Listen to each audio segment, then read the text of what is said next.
Boa noite a todos. Mais uma vez, muita alegria, né? A gente está reunido aqui em nome de Jesus, com Ele no nosso meio, né? Na reunião fraterna. Reforço o convite para todos o dia que estiver lá na minha cidade de Viçosa, numa terça ou numa sexta, procurem conhecer lá também a nossa pequenina casa Centro Espírita Camilo Chaves. Vai ser uma alegria muito grande abraçar vocês lá. Se eu não reconhecê-los, sou lá de Patinga, de Caratinga, né? Aí a gente se encontra lá mais uma vez.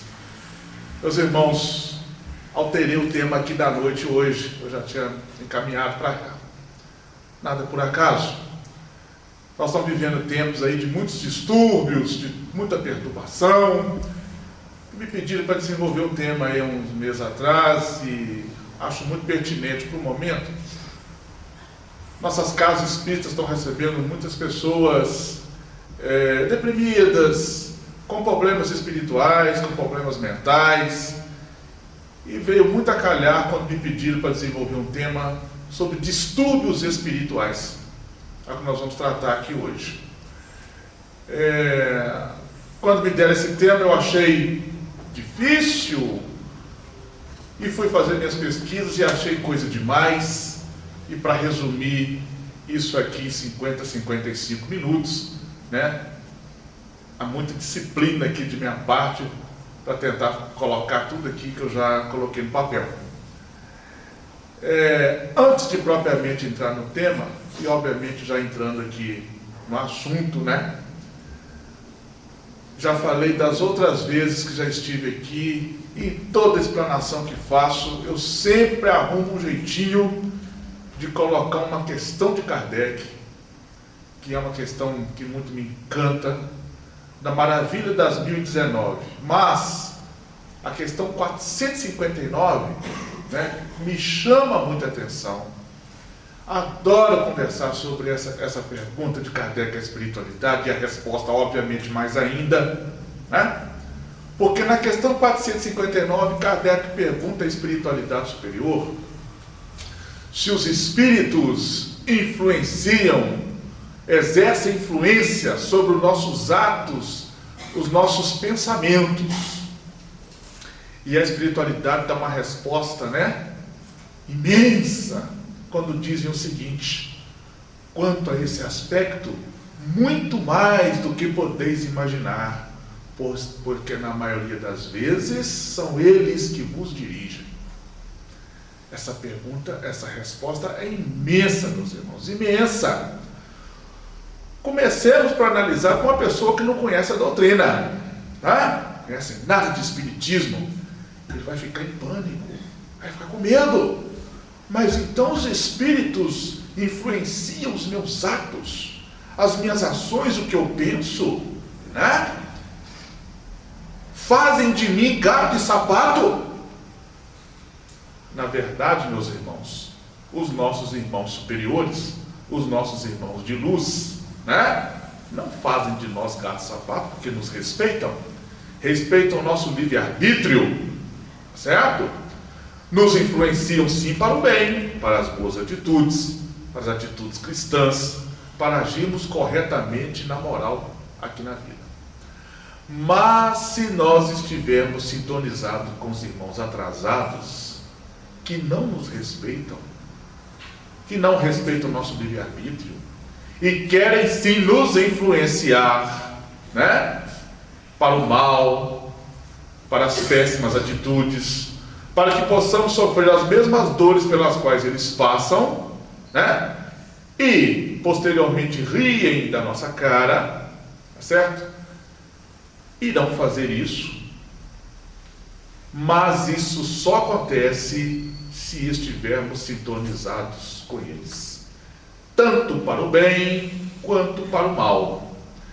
Então, é a primeira conclusão que chegamos aqui: que ótimo que os espíritos do bem nos influenciam, bastamos estar sintonizados com eles, né? Vão nos dar força nos momentos nossos de fraqueza, vão nos sustentar quando estivermos tristes, né?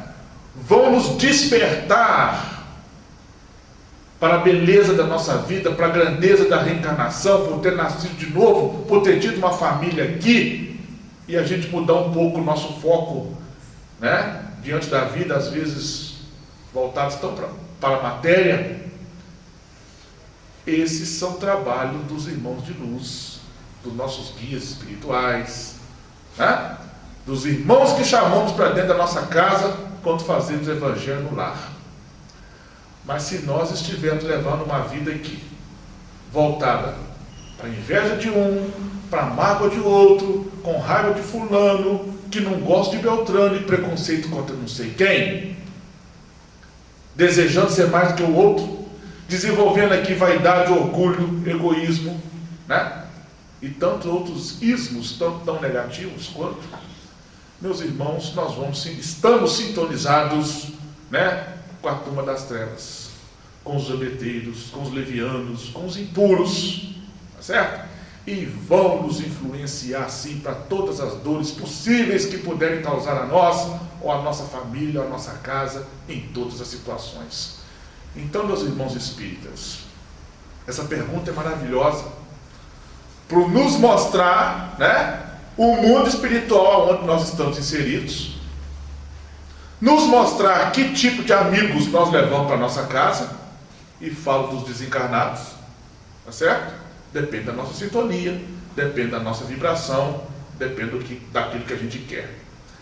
Essa pergunta eu fiz questão de colocá-la aqui no início do contexto, porque ao falarmos aqui de distúrbios espirituais, né, para quem aqui já passou, é da minha geração, né, que já passamos dos 50, a gente ouvia quando era criança, né, os mais velhos falaram assim: fulano de tal está perturbado, né? Fulano de tal já nasceu perturbado. E a gente ouvia isso, não entendia, engraçado, perturbado, por quê? Perturbado mentalmente, né? Na verdade, hoje a gente faz a pergunta: perturbado por quem? Nós espíritas hoje já sabemos, né? Que tipo de perturbação que fulano de tal tem, né? Mas, ao falarmos de distúrbios, e a gente vai ver que a influência externa e, obviamente, distúrbio é algo negativo, né? É algo que está distorcendo aí, né, a paz, é algo que está distorcendo, né, a ordem. Distúrbio, então, é algo negativo. O distúrbio espiritual, então, quem é que está perturbando essa ordem, tá certo? Do espírito, na maioria das vezes encarnado, ou às vezes mesmo até desencarnado. Na minha pesquisa, nós achamos vários tipos de distúrbios espirituais, mas limitando-nos ao tempo, eu vou tentar me aprofundar aqui em apenas 4, né? Nós vamos falar aqui hoje, então, de o que é uma indução espiritual, o que é induzir espiritualmente alguém.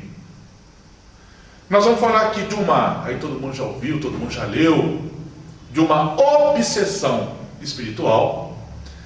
Nós vamos falar aqui de um tipo de distúrbio espiritual resultante de uma simbiose, um termo tirado lá da biologia, da ciência, uma simbiose espiritual. E vamos falar aqui também, talvez a maioria já tenha ouvido falar, sobre parasitismo espiritual, né? O que é nós temos na nossa vida? Um parasita espiritual, né? Também um termo tirado, né, das nossas ciências biológicas, mas entre aspas, parasitismo está mais para vampirismo. O que é um espírito sugando o encarnado, né? Vampirizando o encarnado.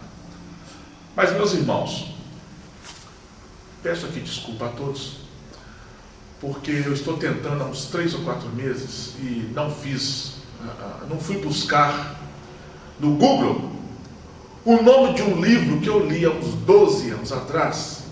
Me lembro perfeitamente do Espírito Feminino, né? Shelida, com a autora Mônica de Castro, aonde ela conta uma história aparentemente muito simples, aparentemente, aliás, corriqueiramente comum, né? De um casal com 2 filhos. uma menina de 5 anos, um menino de uns 3 anos. O pai e a mãe, esse pai trabalhava numa empresa, tendo muito sucesso na sua vida profissional, crescendo dentro da empresa, galgando os cargos mais importantes. Ele estava no seu auge, né, da sua vida profissional. A sua esposa, mais voltada para ser uma excelente dona de casa, cuidava da sua casa feito um brinco, cuidava dos seus filhos, que era o exemplo das crianças lindas e maravilhosas para toda a família, para todos os amigos, para toda aquela cidade. De excelente mãe, de excelente dona de casa, ela esquece de ser esposa. Esquece do carinho para o marido, né? Até que um dia ela é despertada abruptamente, quando ele chega para ela e lhe dá uma notícia de que ele quer o divórcio, ele quer a separação, né? Ele não fala, mas ele já tem outra. Ele não fala, mas ele já está há meses se relacionando com a sua secretária na empresa. Ela toma o choque, achava a sua vida perfeita, achava que era a melhor mulher do que qualquer homem gostaria de ter, não entende aquela situação e ele não dá a menor margem de discussão, né? Minha decisão já está tomada, arrume o seu advogado que nós vamos separar. E ela sai andando pela rua, né? Desnorteada, atravessa a rua, sem olhar, um carro a atropela e ela desencarna, morre. Não era uma pessoa de conhecimentos espirituais, como a maioria. Não sabia nada de vida pós-morte, como a maioria.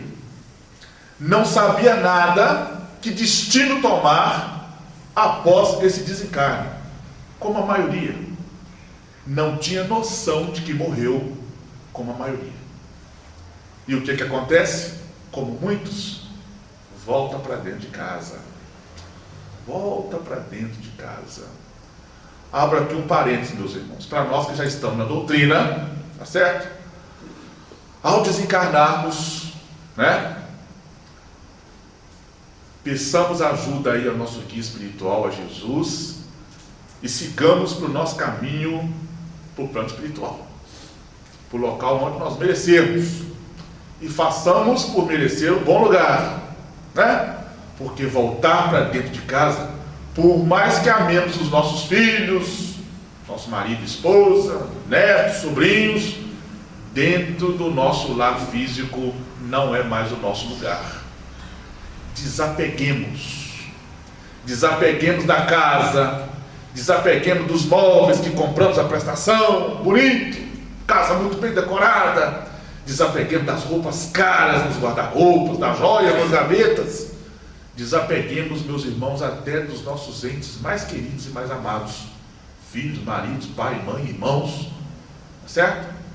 Porque os que vão ficar aqui no plano físico, obviamente não ficarão desamparados.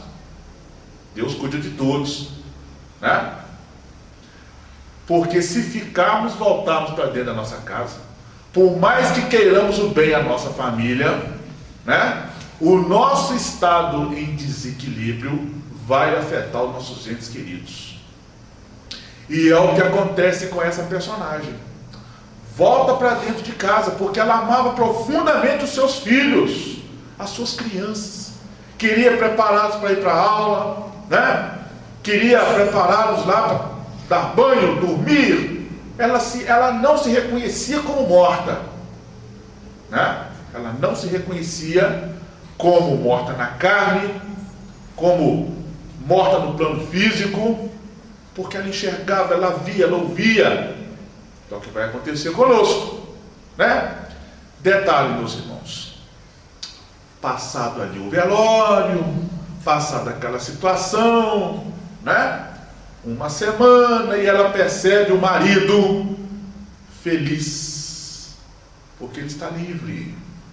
Livre para assumir diante do público o seu relacionamento, né? Ela o acompanha em seus pensamentos, em seus desejos, ela passa a conhecer a outra, né? E aí desenvolve o sentimento da mágoa, do rancor, do ódio. Quer vingança, é o que ela deseja. Então, aquela situação de desequilíbrio, né? Torna-se agora uma condição vibratória altamente negativa, né? E ela vai passando isso para as crianças, sem saber, né? E ela quer vingança e atingir o marido, mas ela não sabe como fazer, né? Mas se nós temos amparo em tudo aquilo que a gente quer, para o bem e para o mal, ela encontra então amigos desencarnados, irmãos desencarnados, atrasados, maldosos, né? Que propõe a ela ensiná-la como atingir aquele marido, como atingir, né, aquela amante do marido, que agora é a sua nova namorada, tá certo? Mas falam isso para ela, mas que em troca, posteriormente, ela terá que lhes prestar alguns favores. A gente abre aqui outro parênteses. Meus irmãos, onde no Evangelho Jesus fez algo para alguém, né, e pediu algo em troca? Onde, meus irmãos, que os nossos espíritos superiores, né, estão aqui para fazer barganha conosco, né? Onde que os espíritos de luz, né, falam para a gente que vão nos curar a nossa alma, o nosso espírito, nos energizar, né? Em algumas situações curar mesmo até as doenças da carne, em troca disso, em troca daquilo outro? Nunca, jamais. Mas barganhas de encarnados com desencarnados ocorrem, né? Desencarnados de baixa moral, né? Voltado ainda para as coisas do mundo, tá certo? E é essa troca que é altamente maléfica, altamente negativa. Essa personagem do livro, nessa história, ela aceita esse negócio, né? Ela aceita essa ajuda interesseira, porque ela quer destruir a vida do marido, e eles a ensinam como é que faz isso, e ela coloca o seu plano, né, em vigor, e a vida do marido na empresa começa a ser problema atrás de problema, a saúde dele começa a degringolar, ela arruma situações que vai atingir então essa amante do marido, o relacionamento deles vai por água abaixo, tudo vai dando para trás na vida dos dois, né? E ela levando esse tipo de sentimento, de vibração para dentro da casa, porque ela quer ficar junto dos meninos, ela gosta dos filhos. E o meu mais novinho, de 3 anos, né, começa a relatar para os parentes, para as tias, às vezes para o próprio pai: eu vi mamãe, né? Acorda no dia seguinte: eu sonhei com mamãe dormindo do meu lado, né, cantando uma musiquinha para me dormir. Isso todo mundo acha, né? Ah, esse menino está com trauma, ele está com saudade da mãe, né? Lembremos-nos aqui, sim, que esse tipo de situação pode ocorrer, sim. A criança está com saudade da mãe, né? Muito natural, né? Mas essa criança, 3 anos de idade, como nos ensina a doutrina espírita, ainda não tinha, né, a sua reencarnação 100% completa, que nós fechamos isso aos 7 anos de idade, né? Mas detalhe, meus irmãos, ainda aos 3 anos de idade, os nossos canais de interação, né, com o plano espiritual ainda estão mais abertos, mais propícios, tá certo? Mesmo que a criança não saiba disso, mesmo que ela não compreenda, criam às vezes aí um amiguinho imaginário, tá certo? Mas era a visão dele que tinha da mãe, e a mãe não querendo fazer mal nenhum a ele, ok? Muito bem, o trabalho dela, né, de destruir a vida do marido, da amante, já vai de vento em popa. Até que um dia, essa espiritualidade do mal chega para ela e diz o seguinte: olha, agora é hora de você cumprir a sua parte do trato, né? Precisamos dos seus serviços para ir numa residência X, uma casa ali, aonde há uma pessoa lá dentro que nós o estamos, eles não usam o termo obsediando, né? Nós o estamos perseguindo, nós os estamos energizando ele de forma bem negativa, porque ele merece. E ela aceita fazer esse papel de ir para dentro daquela residência. Há lá uma pessoa doente em cima da cama, há meses, e esses espíritos vão se revezando, né? E influenciar negativamente esse doente. E ela entra nessa história. Ela não tem nada a ver com esse assunto. E mesmo que tivesse, jamais nenhum de nós aqui, encarnados ou desencarnados, caiamos no grande erro de nos tornarmos amanhã ou depois um obsessor. Meus irmãos, 1000 vezes ser obsediado do que ser obsessor. Porque quando você se torna um obsessor, você está adquirindo débito, né? Você está adquirindo mais dor, tá certo? Você está adquirindo condição que depois você vai ter que reparar, tá certo? Você está ferindo alguém. Eis a negatividade da história, né? Já temos tantos problemas aqui a resgatar, e nós ainda vamos arrumar mais ainda do lado de lá, né? Prestemos bem atenção nisso. Por isso que Jesus, com toda, né, sabedoria de espírito de luz, Jesus foi o primeiro a chegar aqui e falar de perdão, porque o perdão nos liberta, né? O perdão quebra essas correntes, esses vínculos negativos de ódio, né? E para a gente perdoar, é preciso que a gente quebre o nosso orgulho ferido. Não, eu não tenho raiva de fulano não, porque a nossa briga foi ele que começou. Olha, ele que começou, e você se sente no direito de prosseguir, né? Você se sente no direito de querer vingança. Você se sente no direito de querer ficar continuando lembrando essa história de 5 anos, 10 anos, 20 anos, 50 anos, às vezes até de vidas anteriores. Que dia que nós vamos nos livrar disso? Jesus foi sábio, né? Liberte-se disso, não guarde mágoa, né? E o que a doutrina espírita vem nos reforçar mais ainda, o Consolador prometido, né? Ore pelo seu inimigo, tá certo? Mande luz para ele, mande bondade, né? É aquele exemplo, meus irmãos. Encontramos com alguém na rua, uma pessoa que às vezes não nos é muito querida, é o nosso desafeto, né? Guardamos uma raivinha daquele sujeito, e a gente vê a pessoa vindo e nós indo. Às vezes mudamos até de passeio, né? Vai para o outro lado da rua. O outro também nos vê. Um de um lado, o outro do outro, mas no rabinho do olho, um está olhando para o outro e o pensamento fervilhando, né? Ah lá, encontrei aquele danado, deixa ele.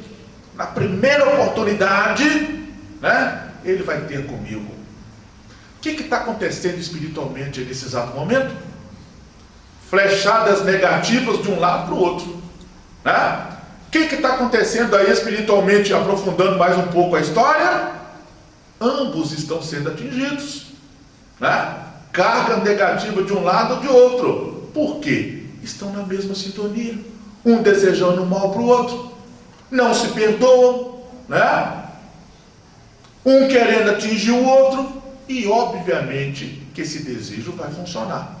Um vai chegar em casa com dor de cabeça, o outro vai chegar em casa lá com o corpo todo doído, passando por um desarranjo intestinal e não sabe por quê, vai dormir à noite e não dorme, tá certo?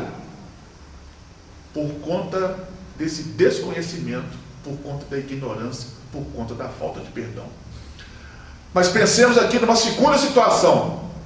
Encontra na rua o sujeito que não gosta. Então o sujeito que vem e te deseja todo o mal, né? Com raiva, com rancor, mas você já mudou sua maneira de ser. Você já aprendeu na doutrina espírita, né? A levantar pela manhã da sua cama e fazer uma oração. Você já aprendeu a pensar no bem, né? Você faz leitura edificante, né? Você quer colocar essas lições que a gente aprende na obra fundamental de Kardec, você quer colocar isso em prática. Você quer exercer efetivamente o Evangelho de Jesus no seu dia a dia, na sua família, no seu trabalho, nos seus momentos de lazer. Sermos um cristão integralmente 100%. Você já vibra no bem. Então você tem o hábito da oração. E você, ao ver aquela pessoa que ontem era o seu desafeto, né? Às vezes você se lembra até de fazer um Pai Nosso ali mentalmente para ele. Você faz uma oração com sua palavra ali em 10, 15, 20 segundos para ele. Você deseja no bem, né? Que Deus o ampare, que Deus lhe dê tudo de bom. O que vai acontecer então, meus irmãos, espiritualmente aí? Flechadas negativas está vindo lá do seu desafeto para cima de você, mas a sua psicosfera está protegida, tá? De você para ele está saindo luz, está saindo bondade, está saindo coisa boa. Essa negatividade não vai te atingir de forma alguma, porque o seu padrão vibratório é outro, a sua sintonia é outra, tá certo? É o poder da oração na nossa vida, meus irmãos. Nós precisamos aprender, né? Lições simples ao alcance de qualquer um de nós, mas o ser humano ainda fica engateando nessas lições, né? Tem 2000 anos que nós estamos passando por essa aula e a gente aí está fugindo da matéria, tá certo? Sejamos mais espertos na nossa proteção, na nossa transformação, tá certo? De sermos pessoas melhores vivendo bem. Mas então, essa história que eu comecei a contar aqui no livro da Mônica de Castro, né? Quando essa nossa irmã vai para dentro da casa, começa a obsediar aquele sujeito que ela nem conhecia, não sabia a razão por aquele grupo de espírito, estava com raiva dele, cumprindo alguma missão. Ela começa a se endividar, né? Mas a mãe daquele doente era uma pessoa mais espiritualizada. E ela pede ajuda na sua fé, nas suas orações, e a ajuda espiritual vem, né? Essa pessoa que estava lá, essa mulher desencarnada que estava lá obsediando esse doente, veio adentrar naquele quarto, né? Algumas luzes, né? Que se apresentam para ela como espíritos, né? Que estão ali para fazer o bem, para ajudar aquele doente, mas ela se assusta e foge dali, né? Ao fugir, ela abandonou o seu posto. Ao fugir, ela abandonou a missão negativa que ela assumiu, né? E eles vêm cobrar a fatura. Jogam na cara dela que ela rompeu o trato, né? Rompeu o acordo. E ela é devedora deles. E arrastam-na para regiões negativas, certo? Fazem-na de escravo, né? Enfim, ela passa a sofrer em espírito, né? Toda sorte de perseguições, de agressões, tá certo? Porque agora, né, ela é um capacho deles. Bom, essa história termina quando a própria família dela, os irmãos, as irmãs, né? Um deles entra para a doutrina espírita, pede ajuda numa casa espírita, né? Pela irmã desencarnada, tá certo? E aí, posteriormente, a ajuda vem. Conto essa história aqui para iniciar então para vocês, para todos nós, o que é uma indução espiritual. O primeiro distúrbio que nós vamos abordar aqui, né? É uma influenciação espiritual negativa consequente a um relacionamento desarmônico, sem a presença da intenção maldosa de prejudicar a criatura. Ou seja, o espírito desequilibrado está exercendo influência sobre alguém, obviamente de forma negativa, mas ele não tem intenção. É o caso que acontecia com ela aqui em relação às crianças. Ela estava os influenciando dentro de casa, né? Ela voltou para dentro de casa, desequilibrada, magoada com o marido, né? Mas ela vai levando toda aquela sorte, né, de energias que não era própria mais aqui do plano físico, influenciando as suas crianças, sofrendo as consequências disso, crianças que elas amavam. Para nós espíritas, então, que já sabemos dessa realidade de vida pós-morte, meus irmãos, ao desencarnarmos é plano espiritual, né? A gente ouve as histórias, então, nas reuniões mediúnicas, das mais diversas casas, todas as casas espíritas por esse mundo afora, né? De espíritos que ficam anos e anos, né, nos cemitérios, perdidos, porque ainda atrelados ao corpo. Obviamente, uma das razões, né, outras existem, uma das razões pela qual para nós perdemos o apego ao nosso corpo, está lá no livro dos Espíritos, né, a espiritualidade falando a Kardec, que o nosso corpo é como se fosse uma roupa velha, é a expressão que nos usam. O corpo é uma roupa velha, né? Gostamos já daquela roupa que nós usamos, tal, né? Há 1 ano, 2 anos, 5 anos. Aí saiu um botão, você vai lá e manda pregar de novo, troca o fecho da calça, né? Costura um pouquinho aqui, costura um pouquinho acolá, mas vai chegar um dia que não tem mais condição de uso, né? Está apertada, não serve mais, ok? Meus irmãos, roupa velha. Do pó viemos, ao pó voltaremos. A matéria orgânica.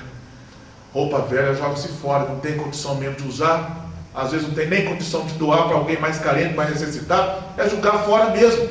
Assim é com o nosso corpo físico, com a nossa matéria orgânica, né? Quando os nossos órgãos não tiver mais condição de funcionamento, larguemos ele aí para o pó. Tá certo?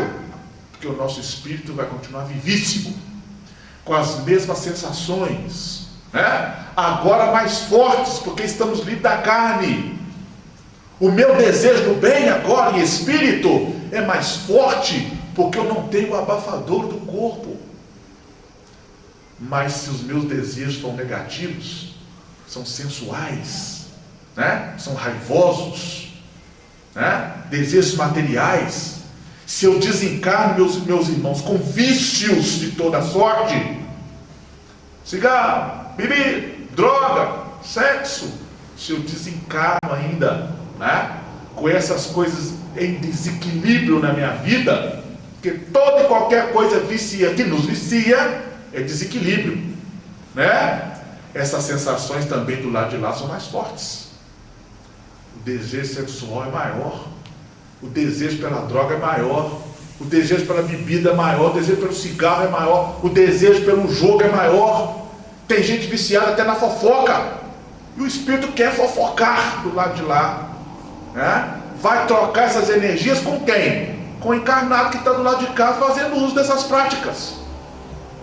Vai para o plano espiritual? Como? Como? Ele quer que é matéria, né? Então o viciado da bebida vai voltar para o botequim, o viciado da droga vai voltar lá para a boca do fumo, às vezes vai frequentar até altas festas, né? Altas rodas, né? Aonde nos banheiros daí das altas rodas, a bandejinha de cocaína está lá rolando lá, né? É o sexólatra que desencarnou e vai buscar mesmo os locais aqui de sexo desvairado, vai buscar as orgias, né?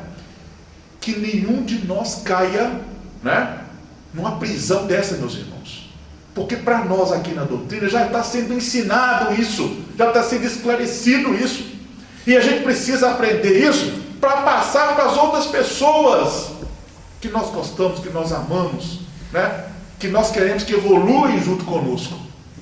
São lições simples, ao alcance aqui de qualquer um, né? A indução espiritual é uma irradiação psíquica, né, dos desencarnados. Então é somente do desencarnado para o encarnado, originando-se a ideia de um relacionamento desarmônico, porém não envolve a participação consciente e volitiva do espírito encarnado. Ou seja, o encarnado não sabe, ele não tem noção, ele não tem consciência. Na história aqui relatada, né, são crianças que não têm a menor noção disso. Mas imagine também propriamente os adultos passando por esse tipo de situação. Então o exemplo aqui dessa mãe que estava fazendo uma indução espiritual sem querer para suas crianças amadas, para seus filhos, né? Que nós não repitamos isso o dia que a gente desencarnar, né? Ao chegarmos no plano espiritual, que sejamos bem recebidos lá em algum hospital que vai nos refazer aí as nossas energias, que muito trabalho numa colônia lá nos espere para nós fazermos algo de útil, muito estudo, para que a gente vai se livrando aí dos nossos desconhecimentos, certo? E no dia que a espiritualidade, né, mais madura, mais consciente, falar que nós podemos aqui voltar a visitar a nossa família, esse sim é o dia que a gente volta. Obviamente que eles vão saber que nós vamos estar então na condição melhor. Obviamente que eles já sabem que a nossa família também já está em equilíbrio para receber a nossa visita, tá certo?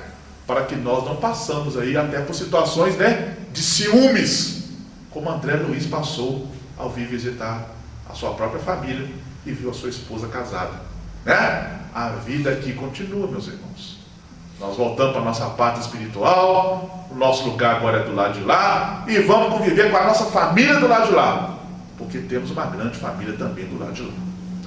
Mas, ao tratarmos então de obsessão, né, e vamos ainda no contexto dessa mesma história, lá no dicionário do Antônio White da língua portuguesa, fala que obsessão é uma preocupação, não estou falando ainda de obsessão espiritual, viu? Apenas o termo da palavra obsessão. É uma preocupação exagerada com alguma coisa. Ou seja, não fiquemos nós aqui nesse mundo nos martirizando, preocupados excessivamente com alguma coisa. O que é do mundo, utilizemos os recursos do mundo aqui, né, para sanar determinado problema, né? Mas tudo tem sua hora, tudo tem a sua solução, né? Deus não nos desampara jamais, né? Vamos manter aí, né, os nossos laços espirituais ligados aí com o plano superior, para eles nos ajudarem, não diretamente eles resolverem os nossos problemas, porque eles não estão aqui para isso, mas nos darem ideia, nos darem disposição, nos darem força, né, para que nós nos movimentemos e busquemos as nossas próprias soluções para nossas demandas aqui. Uma obsessão é um apego excessivo a uma mesma ideia, a uma ideia fixa. Vocês por acaso conhecem alguém que só sabe falar 24 horas por dia de um assunto? O sujeito só fala de política 24 horas por dia, né? A vida do camarada é a política da cidade, é a política do estado, é a política do Brasil, né? Estou falando isso porque eu tenho um querido amigo da minha cidade, que ele está nesse tipo de situação. E ele tem tanta necessidade de falar isso com a gente, porque obviamente ele não tem mais ambiente em casa para conversar mais nada com a família, que a família dele não aguenta mais ele ouvir ficar falando de partido, de ganhar isso, que fulano vai ocupar o cargo tal, que Beltrano sai com o outro entrar, que na eleição seguinte nós vamos ganhar não sei o quê, né? E são as pessoas com a ideia fixa, né? A monoideia a respeito de futebol, a respeito de mulher, ou as mulheres falando a respeito de homem, né? De sexo, de dinheiro. Tem uns que têm a ideia fixa, que o meu rendimento lá no banco é tal, porque fulano ganhou mais não sei no que eu tenho que tirar, que eu tenho que comprar, que eu tenho que vender, que eu tenho que lucrar para não sei o que. Monoideia fixa. E não pensam em absolutamente mais nada. Nós devemos tomar cuidado, até mesmo pelo grande prazer que nos dá de falar sobre doutrina espírita, espiritualidade, sobre Deus, para não nos tornarmos fanáticos. porque a doutrina espírita combate sim o fanatismo, né? Nós não podemos ficar 24 horas por dia falando de doutrina espírita, nós podemos vivenciar o Evangelho, né? Trocar sim as ideias, mas nós precisamos sermos seres aqui, espíritos, né? Com capacidade de entender dos mais variados assuntos, das mais variadas coisas, que isso vai nos enriquecendo, pessoal. Porque a monoideia é uma auto-obsessão. E isso é um negócio altamente negativo para o encarnado ou para o desencarnado, né? A chamada ideia fixa. Ainda lá no dicionário fala que uma obsessão é uma compulsão, necessidade intensa para fazer algo ilógico. Olha aí. Qualquer coisa que nós estejamos fazendo fora da lógica, fora do sentido, fora do raciocínio, como nos diz Kardec, né, para que nós tenhamos uma fé raciocinada, nós estamos aqui desenvolvendo uma auto-obsessão em cima de nós, tá certo? E obviamente, fala aqui, algo ilógico ou insensato. Qualquer atitude que tomamos aqui que seja insensata, o que vai acontecer? Dor, queda, né? Choro e ranger de dente, porque fizemos besteira, né? São as consequências. Parto então para a definição de uma obsessão espiritual. É uma ação desarmonizante, intencional e persistente, elaborada com todo requinte de maldade, visando o prejuízo do indivíduo, com a presença da intenção maldosa de prejudicar a criatura.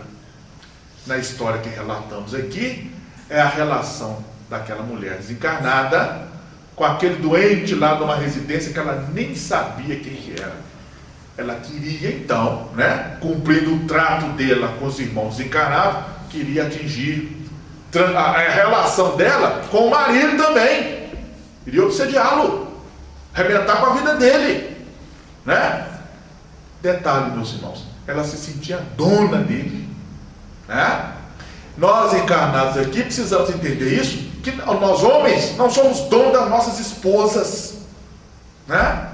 O fato de, né, namorado, tem namorado aí de 15, 16, 17 anos que se acha dono da namorada, brigam, agridem. Como é que pode um negócio desse? Com tantos anos de vida ainda para ele ter outros relacionamentos, se amadurecer, conhecer outras pessoas, mas o espírito atrás dele ainda, ele já manifesta desde cedo, né? O domínio, o desejo de mandar, é meu, certo? Nós precisamos tirar isso aqui, corrigir isso aqui agora, enquanto estamos na carne, né? Certidão de casamento não é escritura de lavratura de terreno, né? Comprei, é meu, não é assim não, né? Tanto para o homem quanto para a mulher, tá certo? Mas fala ainda, né? Acontece que o obsessor está cristalizado mentalmente nos ideais de vingança e maldade contra a sua vítima. Que nós não nos vinguemos de ninguém. Temos que ter consciência que estamos encarnados no mundo de provas e expiações, aonde a maioria dos espíritos aqui são atrasados, voltada para o mal, né? Ora, se estamos no meio de espíritos atrasados, vez ou outra, algum desses vai nos atingir sim, vai nos provocar sim, mas nós temos que então estar vigilantes para não cair no ideal da vingança. Não achar que fulano me atingiu primeiro, eu tenho direito de dar o troco, né? Ah, ele me atingiu, eu estou apenas fazendo revide, estamos apenas aqui trocando chumbo trocado. Aí o ditado popular errado, né? Que chumbo trocado não dói. Dói sim, e bastante. Fulano que te atinja e você também vá lá e atinja ele para ver. Às vezes não se resolve esse problema nem nessa encarnação, é para outra. Aí na outra a gente precisa avançar, né? Voltar reencarnado um pouco melhor, por conta dessa bobagem que deixamos de resolver aqui, por conta dessa besteira que criamos aqui, que deixamos o nosso orgulho tomar conta, né? Não, fulano fez isso comigo, isso não vai ficar barato não, porque eu não levo desaforo para casa. Você não está levando desaforo para casa, você está levando um lixo espiritual para sua casa, quando você quer brigar, quando você quer bater, quando você quer vingar, tá certo? E isso vai, né, te adoecer por muito tempo, esse tipo de situação. Como é que nós nos livramos do obsessor, meus irmãos? Pela mudança de postura do obsediado. E aí, às vezes, as pessoas chegam na casa espírita, né? Constatam que estão passando por um problema de obsessão e acham que na casa espírita tem uma varinha mágica, né? Que o médium da casa vai te dar um passe e você está resolvido o seu problema. Afasta aquele espírito de mim, aquele perseguidor, né? Eu sou a vítima inocente. Sintonia, né? Por que está junto de você? Por que ele não te larga? Né? Qual que é o problema? Tá certo?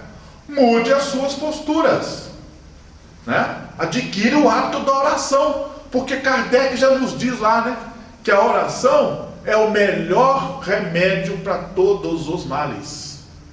Melhor remédio para todos os males é a oração, feita com as nossas próprias palavras, com os nossos sentimentos, tá certo? Abramos o nosso coração para Jesus e para Deus. Falemos para Deus o que nós estamos necessitados, o que nós queremos, né? E obviamente nos nossos desejos dignos, nós vamos ser atendidos. A tempo e a hora do necessário, né? A tempo e a hora do nosso grau de merecimento. Aí eu fui no livro da Sueli Calda-Schubert. Sueli Calda-Schubert tem uma obra belíssima, chamada Obsessão.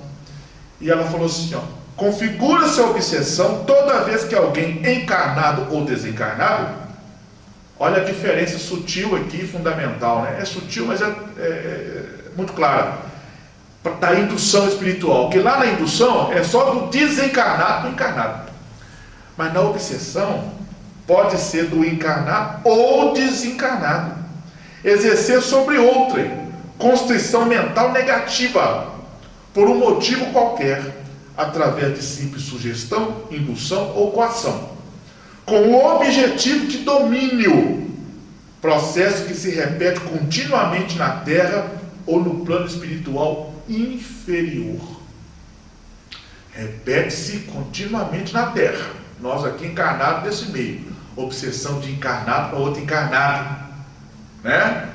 Do marido que obsedia a mulher, que não deixa sair de casa para nada, né? Da mulher também que obsedia o marido. O que é que você estava, o que é que você fez, quem são seus amigos, que não gosta de fulano, você não vai encontrar com ele.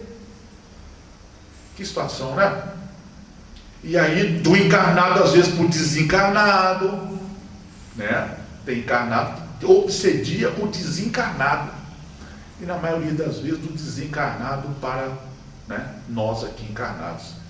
Repito, meus irmãos, jamais, né, deixemos-nos cair na condição de nos tornarmos obsessor, porque isso, né, é o fim da picada, é o fundo do poço. Estou me tornando criminoso no plano espiritual, mais dor para minha própria cruz, mais peso para eu carregar e ter que consertar depois, né? Vamos ficar nós mesmos atrasando a nossa evolução espiritual? Tem sentido isso? Isso é um negócio insensato, isso é um negócio ilógico, né? Nós temos que fazer por onde nos avançar, com muito perdão, com muita caridade, com muita paciência, com muita tolerância, né? Deixe a população lá fora nos chamar de bobo, né? De otário, de sangue de barata. Fulano falou isso com você, você não reagiu, larga para lá. Não entre nisso, não entre nesse tipo de sintonia, né? Muito bem. Nosso irmão Chico Xavier teve uma frase sobre esse tipo de situação, falando assim: existem pessoas que se aproximam de nós com o espírito da maledicência. Querem saber de nossa vida não para nos auxiliar, mas para tornarem públicas as nossas feridas. Devemos tomar cuidado com esses nossos irmãos que adquiriram uma estranha viciação. Querem crescer às custas da indigência alheia. É aquela pessoa que quer espalhar fofoca sobre sua vida, que se faz de seu amigo, né? Às vezes aproxima-se da sua família, entra para dentro das suas casas. E qual de nós que não tem as nossas feridas? Qual de nós que não tem os nossos pormenores a ser resolvidos? Somos ainda espíritos imperfeitos, né? E essas pessoas querem aí julgar o nosso nome na lama. Nosso irmão Chico chamando a atenção disso, para esse tipo de obsessão na nossa vida, né? Se fazendo passar por falsos amigos, né? Se fazendo passar por pessoas, né, queridas. Meus irmãos, lembremos da orientação de Jesus: vigiai e orai. Diante dos encarnados, diante dos desencarnados, diante das propostas que a gente recebe na vida, diante das coisas que se aproximam de nós, diante de toda situação que passemos aqui. Vigiai e orai, né? Uma simbiose espiritual, meus irmãos, né? Simbiose é uma associação entre duas espécies, estou falando aqui de seres vivos, né? Vegetais ou animais, que resulta em vantagens mútuas. Associação de dois ou mais seres que, embora sejam diferentes espécies, vivem conjuntamente com vantagens recíprocas e são caracterizados como um. Passemos então a uma análise do que é uma simbiose espiritual, né? Dois espíritos, né, se obsediando, se sugando e se achando que estão levando vantagem um para cima do outro e não se largam. Acontece muito, né, no plano encarnado, né? Brigam, estão juntos, quase se matam, mas não se largam de forma alguma. Olha a definição que eu achei: a semelhante de uma planta trepadeira que, enroscando-se ou agarrando-se a outra, passam a nutrir-se dela, participando de contínuos acontecimentos da sua existência. Há entre encarnados e desencarnados um processo de associação similar, né? De novo eu repito aqui: vigiai e orai. Imagine então, né, um encarnado se aproveitando de um desencarnado, esse desencarnado se achando, né, que está ainda fazendo parte desse plano físico aqui, e também vai participando desse mesmo tipo de associação. Quero um exemplo aqui bem claro? As situações corriqueiras também nas mais diferentes cidades, né? Daquelas coisas que a gente vê pregada aí nos postes, né? Faça uma consulta comigo, né? Um sensitivo não sei das quantas, que eu vou resolver seu problema assim, acolá, assim, acolá. Tem muito charlatanismo nisso? A maioria. Mas tem muita mediunidade mal utilizada nisso aí. Um encarnado, médium, fazendo mal da sua faculdade mediúnica, com um desencarnado, né, que vai ali ditando coisas para ele, para explorar esse terceiro desavisado, tá certo? Há uma associação ali entre esse médium, né, e esse irmão desencarnado, para explorarem aí um terceiro. Lembremos-nos disso para também não cairmos nisso. E a última situação aqui para abordarmos, sobre parasitismo espiritual, lá no livro do nosso irmão Martins Peralva.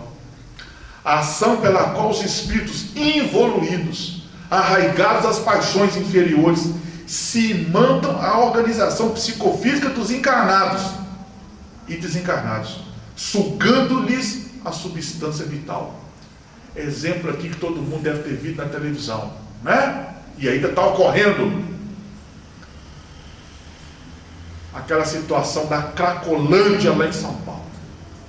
Imaginem aquelas centenas e centenas e centenas de encarnados somente pensando em saciar o vício da droga.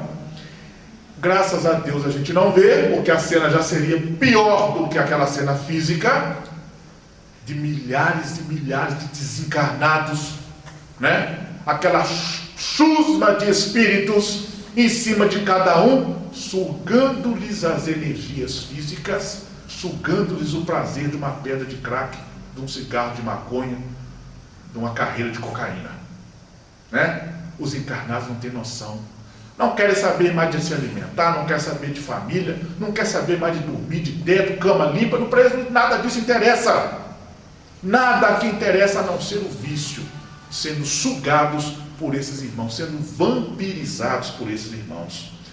Lá naquele livro Espiritismo de Azer, o parasitismo espiritual, vampirismo, é um processo grave de obsessão que pode causar sérios danos àquele que se faz hospedeiro, o obsediado, levando-o à loucura ou até mesmo à morte. Né? Meus irmãos, para fechar o raciocínio, causas que levam a esse tipo de distúrbios espirituais: desregramentos emocionais. Por isso que a doutrina tanto nos fala para nós levarmos uma vida aqui em equilíbrio, né? Deixarmos a tristeza tomar conta da gente. Vamos combater isso. Vamos desenvolver alegria, porque todos nós aqui, encarnados ou desencarnados, somos filhos de Deus Pai. Somos filhos de Deus, é motivo para alegria em nossa vida. Não deixar nos tomarmos pela cólera, não nos deixarmos tomar pelo medo. Livrarmos dos excessos alcoólicos, do fumo, dos desvios sexuais, né? E combatendo aí mais propriamente essa questão do parasitismo, do vampirismo, né?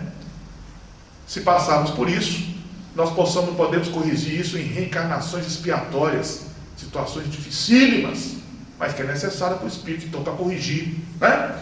E a gente precisa passar aqui para a transformação da nossa vida, transformação do ser, nos voltarmos para o bem mesmo, em toda a sua plenitude. Oração, meus irmãos, na nossa vida. Ao orarmos, sabemos o que estamos falando, sabemos o que estamos desejando, orarmos para o outro e para todos ao nosso redor. Que nenhum distúrbio nos afete, né? E a gente se esclareça sobre esse tipo de assunto, pesquisem mais, leem mais sobre isso, e a gente vai se iluminando diante dessa vida. Que Jesus os abençoe, hoje e sempre.